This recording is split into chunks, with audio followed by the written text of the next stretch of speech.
하려다가 오늘 이 본문을 가지고 이 증인에 대한 삶에 대해서 말씀을 좀 증거하려고 합니다.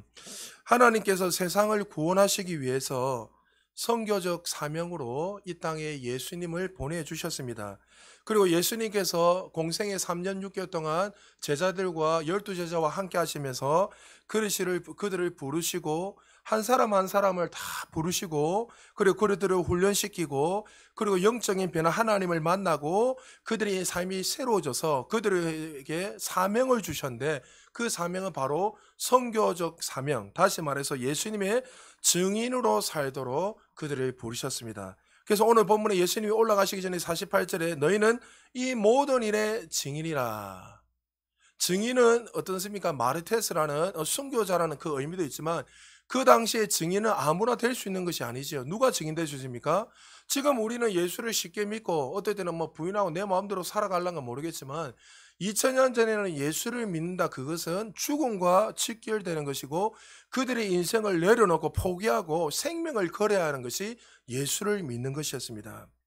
그러니까 그 순교적인 의미도 있지만 증인이란 말은 그대로 보고 들은 것을 경험한 것을 그대로 전하는 것이 증인입니다. 얼마 전에 신문에서 이런 기사가 났습니다. 아들이 교통사고를 했는데 그것을 아버지가 옆에서 목격을 했습니다. 근데 아들이 이제 감옥에 들어가니까 무서워서 아버지한테 이렇게 목격자니까 아버지한테 이렇게 거짓말을 좀 해라는 거예요. 아버지, 그냥 아버지가 제가 이렇게 살짝 부딪혔다고 술을 마시지 않았다고 이야기를 좀 해달라. 아버지가 그렇게 목격을 해주면, 증인으로서 말해주면 내가 제도 감형받고 내가 용서함 받을 수 있을 것 같다. 그리고 아버지하고 이야기하고 나서 아버지가 경찰서에 가서 진술을 하는데 사실 우리 아들이 술을 마시고 만취가 되어서 사람을 치어서 죽게 했습니다. 아들이 그 아버지의 그 말에 얼마나 충격을 받았겠습니까? 그래서 물어봤습니다. 아버지 왜 그렇게 말을 하냐고. 나는 본 것을 그대로 증거하고 진술한 것밖에 없다. 그러니까 증인이란 말은 그가 본 것을 그대로 진실되게 가감하지 않고 전하는 것이 증인이란 거지요. 하나님 우리 한 사람 한 사람을 그리스도 증인으로 부르셨습니다. 할렐루야. 예수님께서 우리에게 증인이라고 말씀하셨다면 우리는 그 말씀에 단순하게 반응해야 됩니다. 하나님 말씀하시면 우리는 그렇게 살아야 되고 이제 증인으로서 그 부르심 앞에서 합당하게 하나님이 부르신 그날까지 이 땅에서 하나님의 자녀로 제자로 증인으로 살아야 된다는 것을 기억해야 되고 믿으시기 바랍니다. 오늘 본문에서 예수님의 증인에 대해서 세 가지로 말씀하고 있습니다. 먼저요, 증인은 무엇을 전해야 되는가? 증인은 예수 그리스도의 복음, 그 구원의 기쁜 소식, 그 생명의 복음을 전해야 되는 거죠. 여러분, 증인은 뭘 전해야 된다고요? 예수님의 그 구원의 소식, 그 복음을 전하는 것이 증인입니다. 예수님이 누가복음 24장 46절에서 47절에 이렇게 구체적으로 증인의 삶을 말씀하고 있습니다. 우리 같이 한번 읽어보겠습니다. 시작. 또 이르시되 이같이 그리스도가 고난을 받고 제3일에 죽은 자 가운데서 살아날 것과 또 그의 이름으로 제사함을 받게 하는 회개가 예루살렘에서 시작하여 모든 족속에게 전파될 것이 기록되었으니. 아멘. 예수님의 고난과 십자가의 죽으심과 그리고 죽음에서 부활하신 그리고 부활하시고 난 후에 이제 다시 오실 그 재림의 주를 그리고 또 제사함을 얻는 그 구원의 기쁜 소식을 전해야 되는 거예요. 이 땅에 지난주에도 설교했지만 왜 많은 사람들이 공허한 가운데 허무한 가운데 살아갑니까? 그들이 이 구원의 소식, 기쁜 소식을 알지 못하기 때문에 살아가는 거예요. 그러니까 많은 사람들이 젊은 사람들이 왜 요즘에 마약을 하고 또 음란한 짓을 하고 또 여러 가지 많은 것들을 가지고 자신 안에 이 공허함을 채우기 위해서 노력하고 열심을 가지지만 왜 채워지지 않죠? 마치 밑 빠진 독에 물을 붓는 것처럼 자신이 원하는 것을 성취했는데도 평수가 넓어지고 또 여러 가지 좋은 남자와 여자가 만나게 되고 결혼하게 되고 또 여러 가지 해외여행도 다니고 많은 것들을 하면서 누리면서 살아가는데 왜 그 안에 채워지지 못하는 그런 공간이 있을까요? 왜 그렇죠? 그들이 죄로 인하여 생명 대신 그 하나님과 끊어졌기 때문에. 그래서 그 예수 믿지 않는 사람들은 이 사실을 모르기 때문에 그 안에 이 공허함을 채우기 위해서 상담을 받아보고 약도 먹어보고, 여러분 요즘 10대들 청년들이 여러분 얼마나 약을 많이 먹습니까? 우리 교회 간호사님과 물어보세요. 얼마나 젊은 사람들이 상담을 많이 받으려고 약을 먹고, 저도 전화 오는 사람들 중에 젊은 사람들, 생각 외로 젊은 사람들이 어떤 그 인생이 우울증이 와가지고 공황장애가 와가지고 어떻게 약을 먹어도 해결이 안 되니까 숨이 막히고 죽을 것 같고 답답하니까, 그러니까 미래에 대한 불투명, 또 그 안에 있는 그 공허함을 채울 수 없으니까 그들이 나름대로 이것도 해보고 저것도 해보고 치료도 해보고 다 하는데 안 되더란 거죠. 근본적인 원인을 모르는 게 그들은요. 우리는 알잖아요. 예수님과의, 하나님과의 그 생명 되신 그분과 끊어졌기 때문에 그들의 인생이 지금 그렇게 살아가고 있다. 그래서 예수님이 이 땅에 오셔서 어떻게 해요? 우리에게 증인 삼은 것은 이 일을 증거해라는 거죠. 예수 그리스도의 그 십자가의 죽으심과 부활하심과 그리고 다시 올라가 다시 오신 그 재림의 주, 그 구원의 주를 증거하는 것, 그것이 증인으로서 살아가는 것을 기억하시기 바랍니다. 우리가 구원을 받았다면, 거듭났다면 우리 삶에 반드시 변화가 자연스럽게 나타나게 되어 있습니다.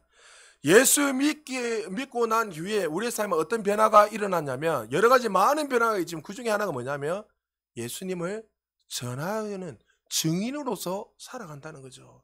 예수 믿기 전에는 내가 중심이 되어서 내 마음대로 살아가는 인생이었지만, 그 창조주 하나님, 구원자 하나님, 그 구원의 기쁨을, 주님을 내 구주로 모시고 살아가게 되면, 감격하게 되면 자연스럽게 나타나는 게 뭐예요? 너희는 이 세대를 본받지 말고 변할 하나님이 기뻐하시고 온전한 뜻이 무엇인지 분별하며 사는 그 예배자로서 예수님을 증거하며 살아가는 그 예배자로, 증인으로서 살아가는 것이 자연스러운 거듭난 자들의 모습이란 거죠. 프란시스 책 목사님이 제자라는 이 책에서 이렇게 제자의 삶에 대해서, 이 팔로우에 대해서 말씀하고 있습니다. 정말 내가 구원을 받았다면 성경을 읽으면 하나님의 명령을 발견할 때 순종하겠다고 결심을 하게 됩니다. 말로만이 아니라 삶으로 순종을 합니다. 그런데 어떤 명령을 하더라도 하고 싶지 않다는 마음이 든다면 근본적인 변화가 일어나지 않은 것입니다. 크리스찬의 삶에서 재생산이 일어나지 않는다면 그 핵심에는 무엇인가 문제가 있다는 것입니다. 만일 제자를 만들지 않고 있다면 내가 정말 예수님의 참된 제자인지 진실되게 물어보고 질문해야 됩니다.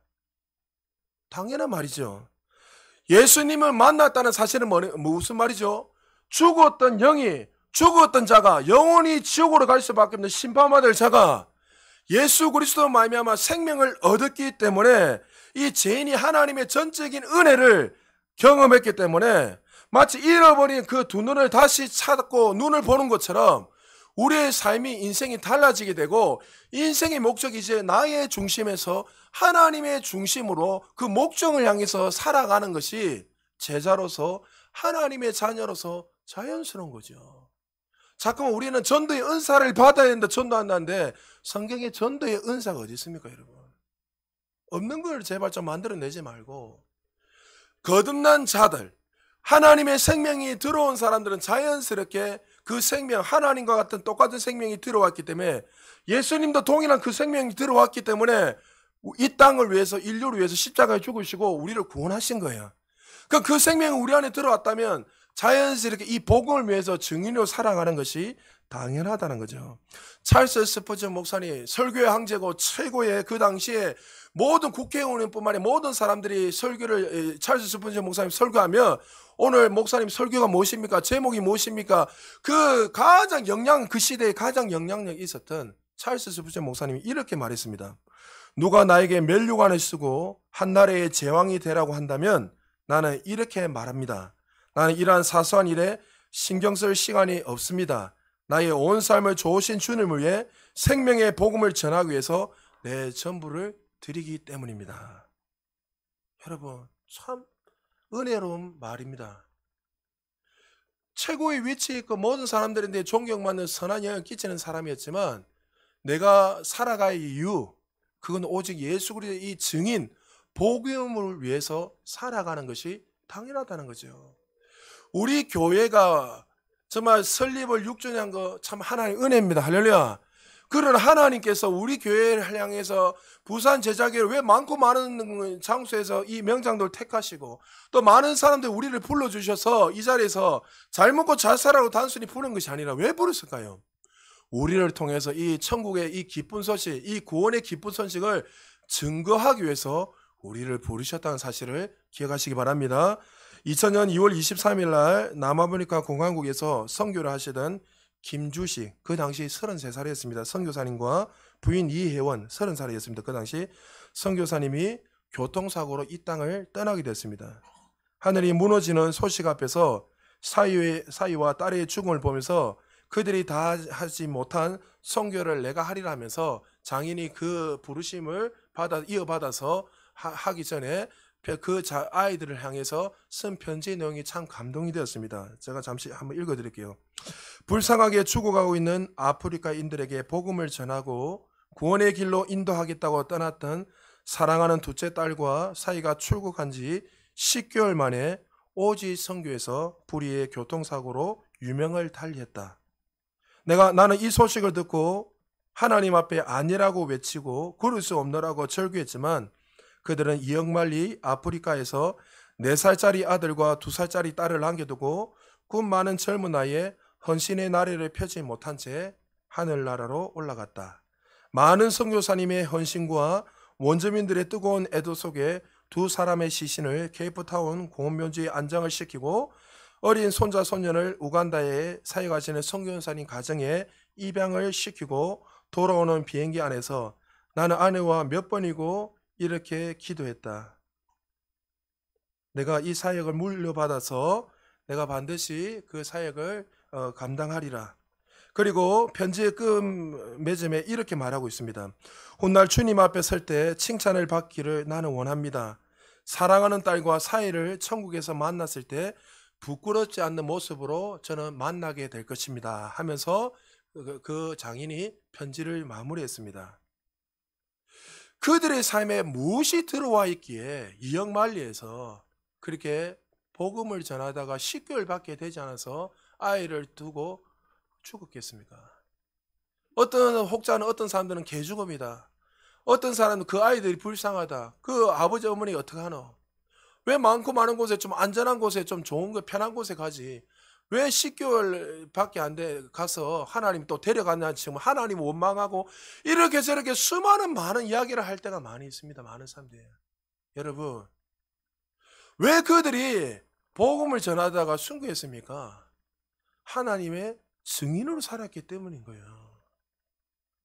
주님이 복음을 위해서 살다가 죽는 것이 우리 삶의 가장 영광스러운 삶이라는 것을 기억해야 됩니다. 사랑하는 여러분, 우리가 체험한 복음은 어떤 복음입니까? 나를 위해서 십자가에 못 박혀 죽으신 예수 그리스도. 우리가 믿는 주님이 정말 그분이 맞으십니까? 예수님께서 나를 위해서 피 흘려 죽으시고 우리에게 생명을 이식해 주시고 마치 정말 우리에게 그 구원의 은혜를 주신 데 불구하고 마치 우리 인생에 그 생명을 이식받는 데 불구하고 우리 인생에 전혀 변화 없이 살아가고 있다며, 아무런 그 구원의 기쁜 소식을 증거하지 않고 우리의 삶에 변화도 없이 살아가고 있다며, 정말 내가 믿고 있는 그 예수 그리스도, 내가 무엇을 위해서 살아가고 있는지 우리의 삶은 진실되게 한번 점검해 봐야 됩니다.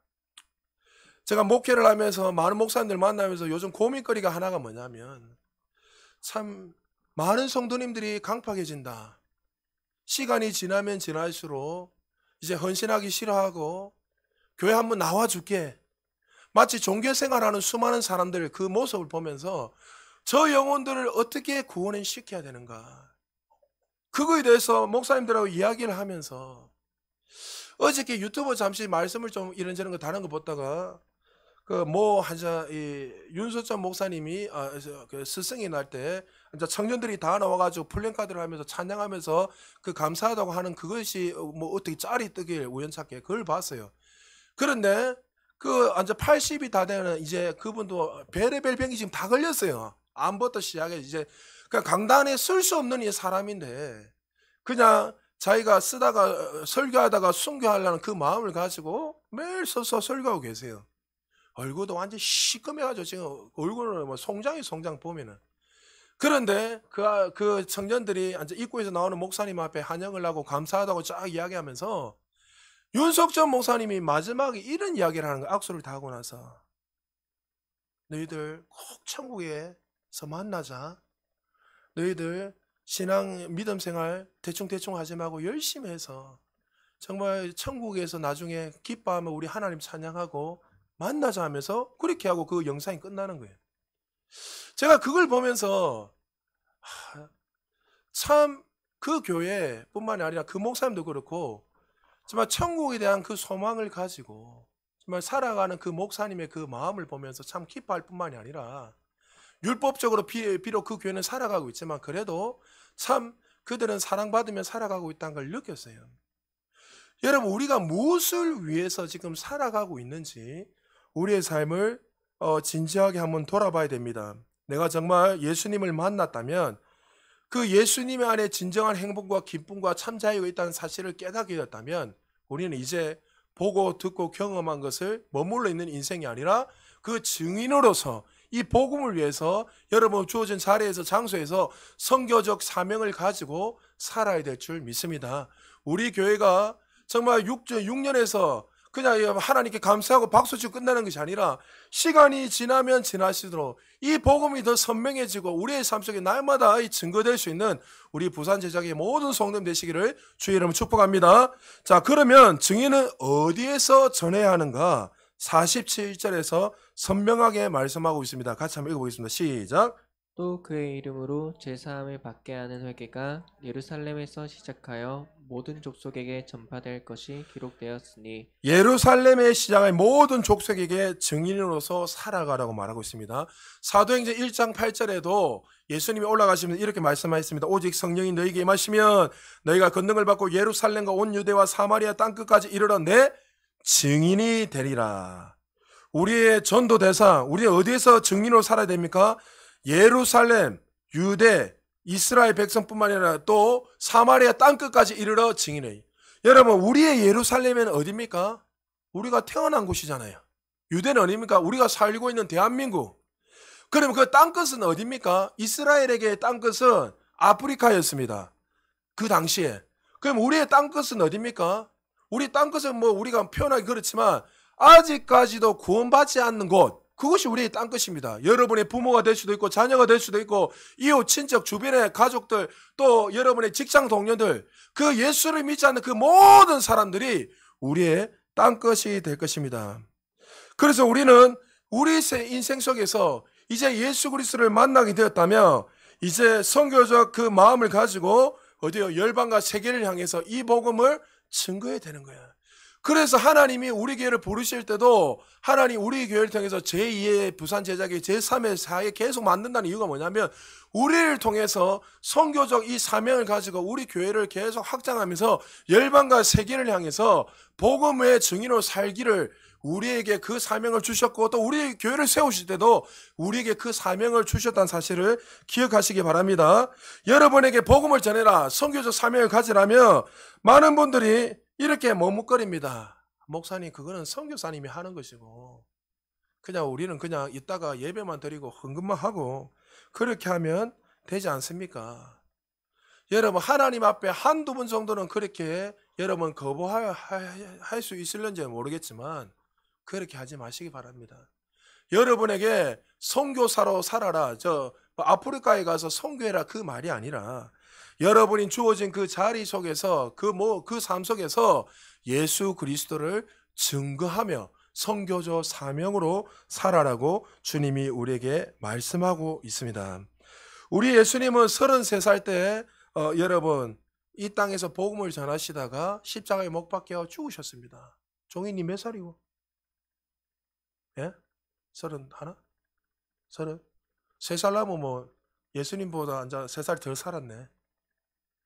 제가 신대원 다닐 때 그 설교학 교수님이 설교할 때마다 제 가슴에 막 미어지는 것 중에 하나가 뭐냐면 그 교수님 하시는 말씀이 형님들, 동생들, 누님들 우리 많이 살았잖아요.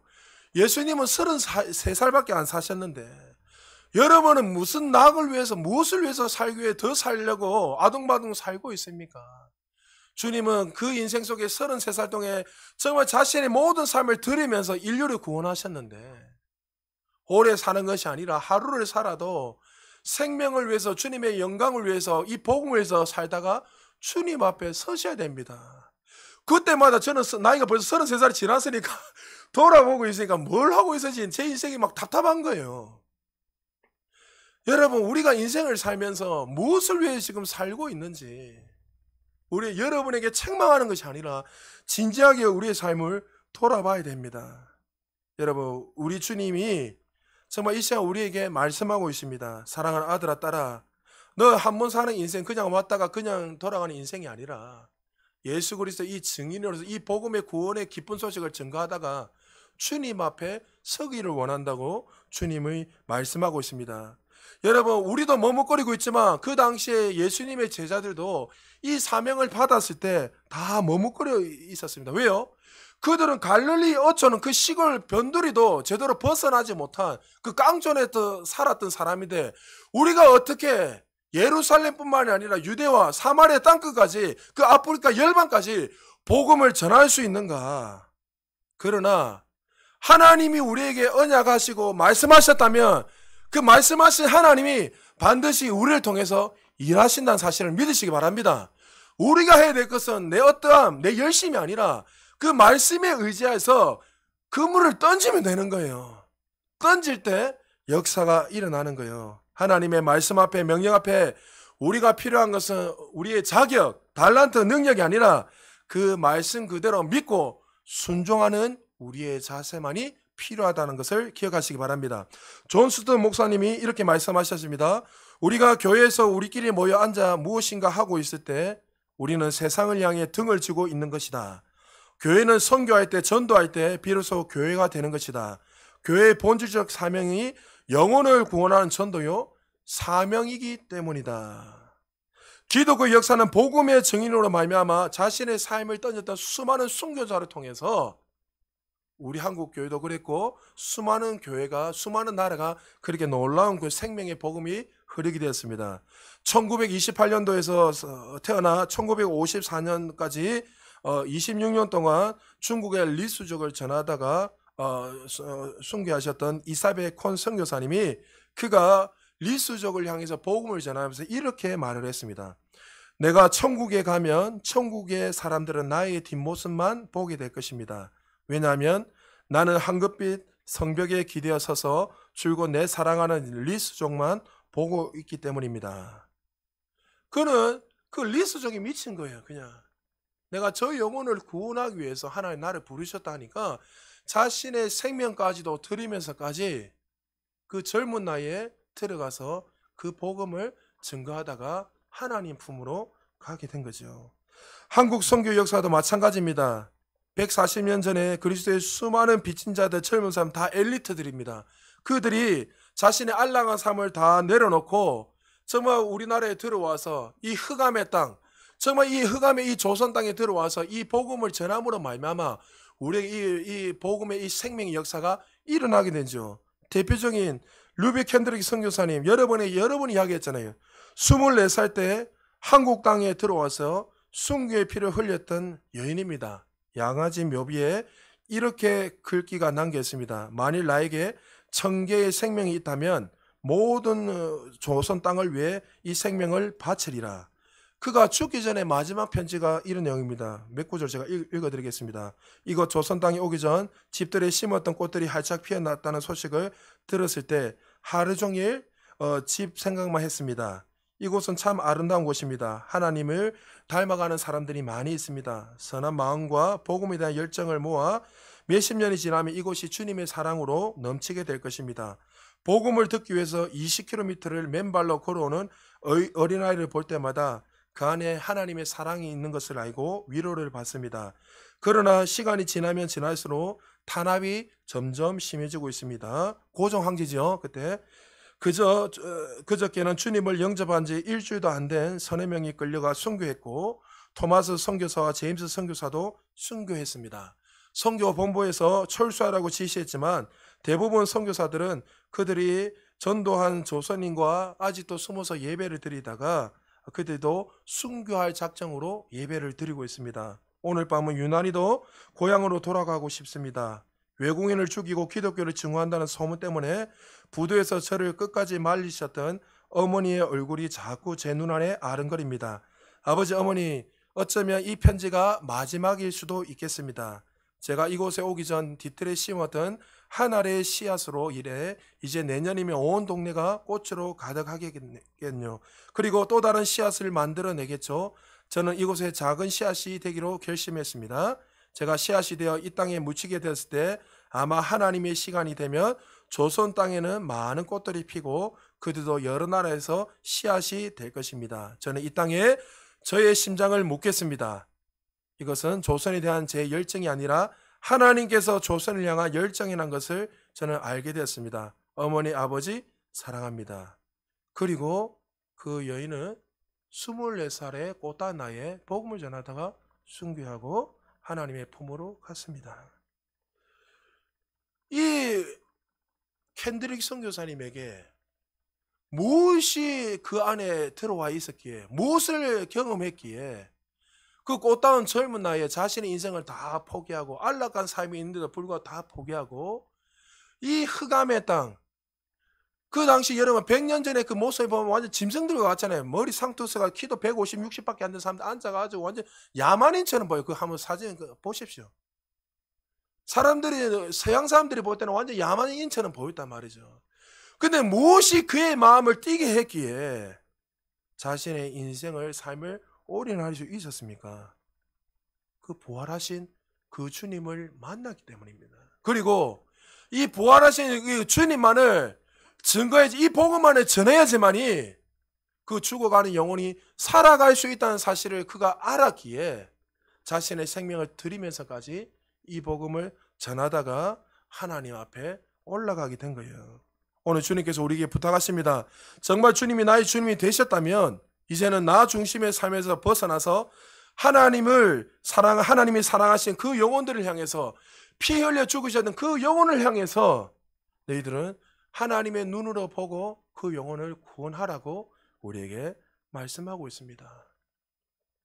도훈이 형제, 제가 금요일도 이야기했지만 도훈이 형제가 할아버지가 예수를 안 믿고 돌아가시고 나서 금요일날 이렇게 앉아 화장을 하고 장을 다 하고 끝냈는데, 어제도 제가 통화 1시간 넘게 하고 3일 동안 계속 한두 시간 계속 통화하면서 하나님 계속 중보하라고 해서, 그런데 할아버지, 사랑했던 할아버지에게 끊임없이 그렇게 복음을 전하고 나름대로 했는데 결론은 예수를 믿지 않고 죽으니까 예수 안 믿는 가족들 입장에서는 호상인 거예요. 90이 넘어서 살다가 돌아가셨으니까 왜 니는 울고 있냐 막 하니까 도훈이 형제서 3일 동안 계속 울었다.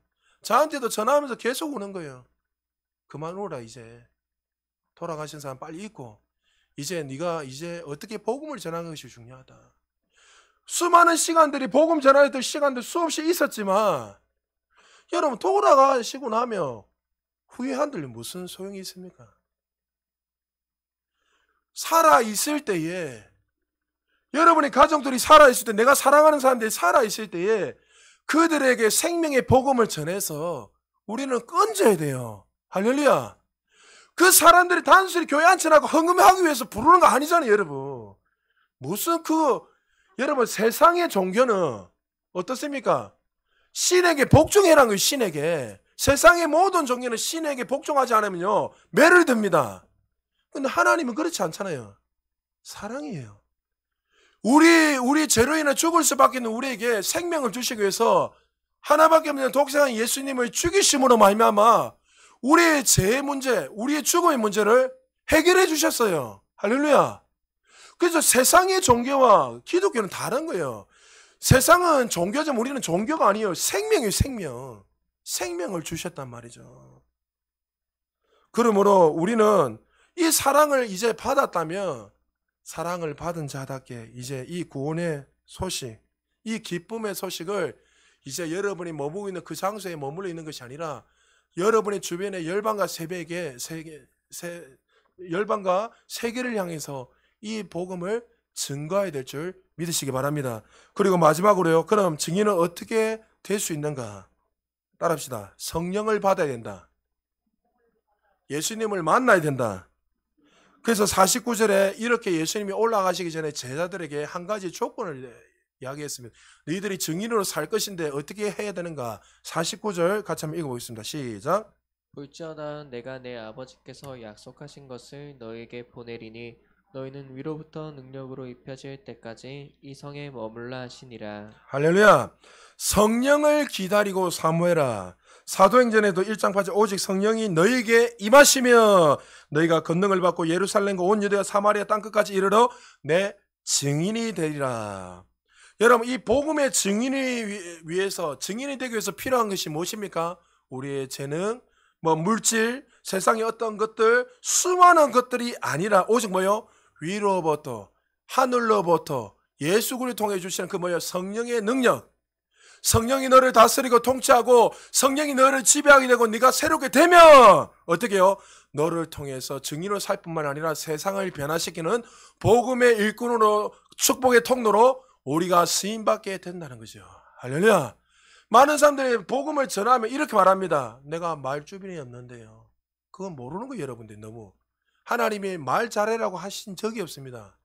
네가 증인으로 살려면 말 잘해야 되고 지식이 있어야 되고, 지식이 있으면 필요할 수 있죠. 왜요? 내가 좀 더 높은 차원에 올라가 있다면 그 다른 사람들에게 좀 더 이렇게 선한 영향을 끼칠 수 있으니까. 그러나 그것은 절대적인 것이 아니에요. 성경에서는 우리의 어떤 조건들, 달란트, 어떤 능력, 재능을 이야기한 것이 아닙니다. 뭐요? 성령이 너를 지배하며 성령이 너에게 능력을 주시며 성령이 너를 통치하고 다스리며 너는 그리스도의 증인으로서 살게 될 것이다. 여러분들이 왜 복음을 전하면 덜덜 떱니까? 떠는 이유가 뭐냐면 여전히 내 생각, 내 신념, 내 열심으로 뭔가 할 수 있다고 생각하는 거예요. 사람을 변화시킬 수 있는 것은 우리의 하술, 우리의 말로 통해서 그 사람을 구원할 수 없습니다. 오직 누구요? 우리를 통해서 그 예수 그리스도의 복음만이, 그 생명만이 그 영혼을 새롭게 할 수 있다는 사실을 믿으시기 바랍니다. 예수님이 약속하신 그 성령이 드디어 예수님이 올라가시는 우리의 마가다락방에 처음으로 이 제자들 120명 제자들에게 임하셨습니다. 임하게 될 때 어떻게 일어났습니까? 그들이 정말 성령이 임하기 전에는 예수님을 부인하고 도망가고 숨고 예수님을 다 버리고 고향으로 도망갔던 사람이었습니다. 자신이 살기 위해서. 근데 주의 성령이 임하니까 성령이 지배하고 다스리게 되니까 어떻게 됐죠? 그 갈릴리 어촌도 벗어나지 못하고 어떤 누구도 제대로 복음도 한 번도 전하지 못한 그 사람들이 전할 때마다 담대하게 복음을 전할 때마다 5,000명씩 7,000명씩 놀라운 부흥의 역사가 일어나게 됐다는 거죠. 할렐루야. 그러니까 복음의 능력은 우리의 능력이 아니에요. 성령이 다스리며 성령께서 우리에게 힘을 주시고 능력을 주고 성령의 그 힘을 공급받아서 성령이 다스리게 되면 우리를 통해서 죽은 영혼들이 살아나고 안전병이 일어나고 놀라운 구원의 역사가 일어난다는 거죠. 사도행전 8장에 보면 빌립 지사가 버려진 사마리아 땅으로 들어갑니다. 그가 복음을 전할 때 수많은 사람들이 돌아오고 회개하는 역사가 일어났습니다. 근데 주의 성령이 그에게 임하면서 말씀하십니다. 빌립아, 강야로 가라. 아니, 하나님 어떻게 강야로 가야 됩니까? 지금 얼마나 복음이 잘 되고 도시로 들어가서 더 많은 사람들에게 복음을 전해서 선한 영향을 끼쳐야 되는데 아니다. 빨리 강야로 들어가라. 빌립은 즉시 그 하나님의 말씀에 순종해서 강야로 들어갔습니다. 강야로 가는 데 누가 지나가고 있었으면 큰 수레가 있고 수많은 군사들이 지나가고 있습니다. 알고 보니까 에티오피아, 그 당시에 최고의 강대국이었던 에티오피아의 국고를 여기 담당하는 내시였습니다. 재무장관이었습니다. 쉽게 말해서. 어마어마한 영향을 끼쳐. 그도 알고 보니까 그리스도인이었습니다.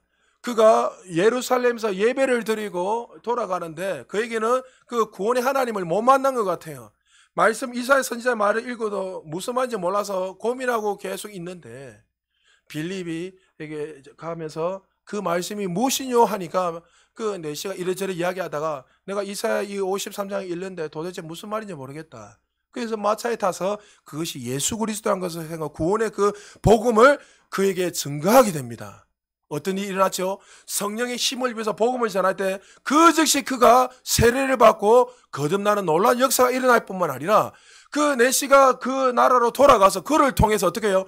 에티오피아 전체 나라가 구원받는 역사가 일어났어요. 할렐루야. 3세기 4세기 때 기독교 국교로 바뀌었어요. 누구로 통해서요? 빌립 집사가 성령의 지배를 받고 성령의 말씀에 즉시 순종해 나갔을 때 그를 통해서 구원의 기쁜 소식이 놀랍게 일어났다는 거죠. 바울이 복음을 아시아에 계속 전하고 있습니다. 놀라운 봉의 역사가 일어나고 가는 곳곳마다 생명 역사가 일어났습니다. 성령님께서 한상 가운데 그에게 말씀하십니다. 바울아, 빨리 마게도냐로 가라. 빨리 그 유럽으로 가라. 그리스로 가라.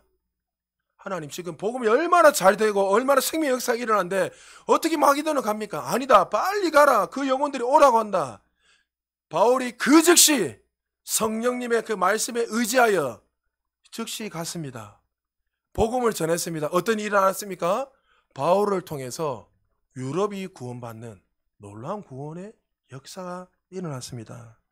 사랑하는 여러분, 우리가 복음을 전할 수 있는 것, 우리가 이렇게 이 구원의 기쁜 소식을 전할 수 있는 것은 하나님의 은혜입니다.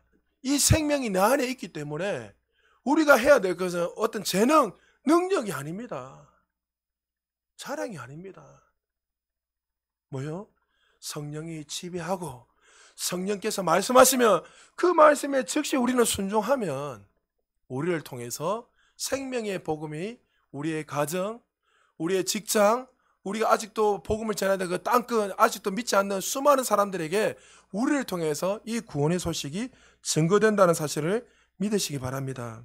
여러분, 아직까지도 여러분들 가운데 전도한 건데 부담이 되고 전도하라면 여러분 가운데 나는 이 절대 할 수 없겠어 이런 마음이 있습니까? 오늘 좋으신 하나님을 묵상하십시오. 그 구원의 하나님, 그리고 그분의 그 눈과 여러분 눈에 한번 마주 보십시오.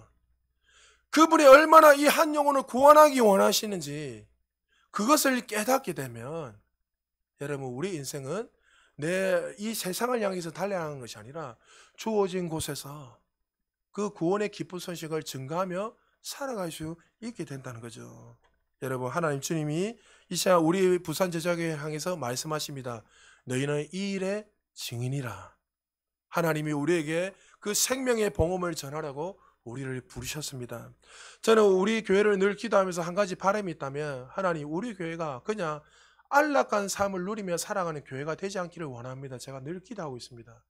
그냥 교회만 왔다 갔다 하고 그냥 헌금 드리고 주일날 한번 예배 딸랑 드리고 그냥 앉아서 아무 생명의 역사도 일어나지 않고 삼삼오오 모여가지고 삽지기 삽삽봉 하다가 그냥 막 즐기다가 놀다가 그렇게 한다면 제가 주님 앞에 서지를 못할 것 같아요. 제가 솔직하게. 저를 위해서 그런 것이 아니라 하나님께서 우리 교회를 향해서 정말 원하는 것은 열방과 세계에 이 복음을 증거하기를 원하세요. 할렐루야. 그래서 여러분들이 항상 주어진 자리에서 오늘도 말씀을 듣고 한 주 살아가면서 주변의 사람들에게 계속 선한 영향을 끼치면서 복음을 전하고 그 사람들이 교회를 오든지 안 오든지 떠나서 내가 전하면 하나님 우리를 통해서 반드시 선한 열매를 맺게 하실 것입니다. 몇 가지 말씀을 이하를 두고 마무리하겠습니다. 베드로와 요한의 제자였던 이그나티우스가 AD 111년에 이제 복음을 전하다가 이제 사자밥에 먹혀 순교당하기 전에 그가 이렇게 고백을 하고 있습니다. 내가 오직 예수 그리스도를 얻기만 된다면 하형이나 십자가나 짐승의 공격도 견딜 수 있습니다. AD 165년에 예수 그리스도를 믿음으로 말미암아 목배임을 당했던 저스틴 마트가 이렇게 말했습니다. 우리 주 예수 그리스도를 위해서 고난을 당하는 일보다 더 귀한 일이 어디 있겠는가? AD 202년에 투기장에서 온몸이 찢겨져 죽었던 그 당시 상류층의 여인 퍼펠투아가 이렇게 말했습니다. 형제 자매들에게 전해주세요. 믿음 안에서 굳건하게 서로 사랑하십시오. 15세기에 하영장 이슬로 사라진 히스와 제롬이 하나님 앞에 순교당하기 전에 마지막으로 이렇게 기도했습니다. 불길 속에서 나의 영혼을 위해서 생명을 주신 그리스도께 나의 영혼을 드립니다. 최초로 영어 성경을 번역했던 위크리프 또 윌리엄 틸테일이 하영장에서 순교를 당하면서 마지막으로 이렇게 기도했습니다. 주님, 영국왕의 눈을 열어주셔서 예수님을 보게 하여 주옵소서. 수많은 증인들, 수많은 사람들이 이렇게 순교할 수 있는 또 증인으로 살아갈 수 있었던 이유가 뭡니까? 예수 그리스도만이 우리의 유일한 구원자인 것을 그들이 알았기 때문입니다. 그리고 예수 그리스도 이 진리의 이 복음만이 그들을 사망에서 생명으로 옮길 수 있는 유일한 길이라는 것을 그들이 알았기 때문에 사자밥이 되고 그들이 살점이 떨어져 나가고 불에 타 죽으면서까지 그 영혼을 향해서 복음을 전했다는 거죠. 여러분이 죽기 전에 여러분들의 마지막에 어떤 말을 남기면서 죽겠습니까? 무엇을 남기겠습니까, 여러분? 죽기 싫어! 이렇게 하다가 여러분 꽥 하고 죽겠습니까? 아니면 하나님, 저는 우리 아이들한테 진짜 빈말의 유언이 그거예요. 한 가지 중 하나가, 내 죽으면 영광 할렐루야 하면서 장례식에 찬양하세요. 우리 교인들 그렇게 해주면 좋을 것 같아요. 빈말이 아니고. 아, 죽으면 내가 천국에 들어가는데 뭐 하려고 앉아가 울고 있어요. 할렐루야. 여러분, 그건 좋은 게 아니에요. 그게 성경적인 게 아닙니다. 부모가 떠나거나 마음이 아프지만 하나님께 가는데 더 영광스럽고 기쁜 것이죠. 할렐루야. 그것이 우리가 정말 만났던 예수 그리스도를 경험하게 되면 우리가 무엇을 향해서 분명히 살아가야 될 목적을 향해 살게 된다는 거죠. 기독교 역사 속에 예수님의 증거하다 6천만 명이 넘는 사람들이 순교의 제물로 사라졌습니다. 그들의 피로 말미암아 저와 여러분들이 오늘 이 예수님을 만났고 그분을 우리의 주님이라고 믿고 우리는 그 은혜를 누리며 살아가고 있습니다. 사랑하는 여러분, 이 시간 우리 예수님이 우리 교회 모든 성도니 한 사람 한 사람에게 말씀하십니다. 너희가 이 모든 일의 증인이라. 십자가의 증인이요 부활의 증인이요 내 이름으로 말미암아 제사함을 얻는 이 복음의 증인이라고 말씀하고 있습니다. 수많은 믿음의 선진들이 그렇게 살다가 주님 앞에 올라갔습니다. 한 번 사는 인생, 그냥 왔다가 그냥 돌아가는 인생이 아니라 정말 주님이 부르신 그 목적을 향해 분명한 그 목적을 위해 살다가 주님 앞에 설 수 있는, 증인으로 살다가 주님 앞에 설 수 있는 우리 모두 되시기를 주의 이름으로 축복합니다. 우리 이 시간에